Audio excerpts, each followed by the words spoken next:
உலக திருக்குறள் கூட்டமைப்பு திருச்சி மாவட்டம் கோரிக்கை ஆர்ப்பாட்டம் இன்று 1-2-11-2024 காலை திருச்சி ஜங்ஷன் காரிகிரா தொடர்வண்டி நிலைய சந்திப்பு நடைபெற்றது.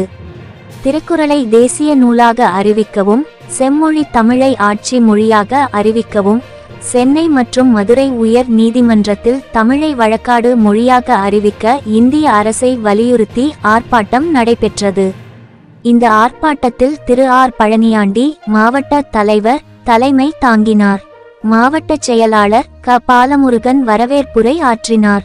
மாவட்ட நிர்வாகிகள் முன்னிலை வகித்தனர்.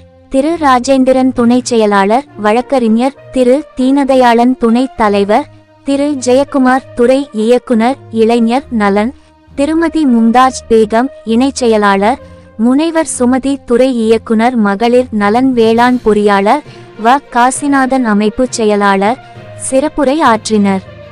மதிப்புறு முனைவர் கி பாண்டியன் துறை இயக்குனர் இளைஞர் நலன் சிறப்புரை வழங்கினார். திருச்சிராப்பள்ளி வழக்கறிஞர் சங்கம் திரு ஆர் பாலசுப்பிரமணியன் தலைவர், திரு கே சுகுமார் செயலாளர், திரு ஜே மதியழகன் துணைத் தலைவர், திரு எம் அப்துல் சலாம் இணைச் செயலாளர், திரு எஸ் சந்தோஷ் குமார் இணைச் செயலாளர் கலந்து கொண்டனர்.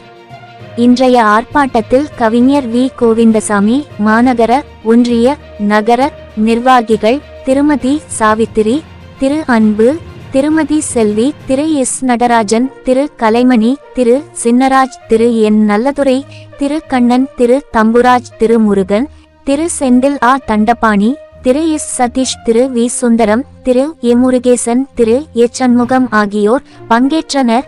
திரு எ சண்முகம் மணிகண்டம் ஒன்றியம் நன்றியுரை வழங்கினார். திருச்சிராப்பள்ளியில் இருந்து நிருபர் எல் பாபுவின் அறிக்கை. அடுத்து நாம் எதுக்கோ தேவைப்படுறத அதை கத்துக்கிறோம். ஆனா நம்மளுடைய தாய்மொழியாகிய தமிழை நம் என்றென்றும் விட்டு கொடுக்க கூடாது. யாருக்கும் அடிமை இல்லை. தமிழ் மொழி கற்றால் என்ன அவ்வளவு கேவலமா? உலகெங்கும் பரவி இருக்கிறது. அப்ராடுல இருந்து ஈக்கில இருந்து எங்க சென்றாலும் நம் தமிழர்கள் அங்கு வசிக்கிறார்கள். அவர்கள் தமிழை கொண்டாடுகின்றார்கள். அவர்கள் தமிழ் உள்ள அனைத்து விசேஷங்களிலும் பங்கேற்றுக் கொண்டு ஆனந்தமாக கொண்டாடுகின்றார்கள். தமிழர் என்றால் அவர்களுக்கு அவ்வளவு ஒரு சந்தோஷம். இங்கிருந்து ஒரு இன்னிசை கச்சேரி அங்கு செல்கிறது என்றால் வெளிநாட்டில் அவ்வளவு வரவேற்பு மதிப்பும் கொடுக்கிறார்கள். ஏன் இந்த தயக்கம்?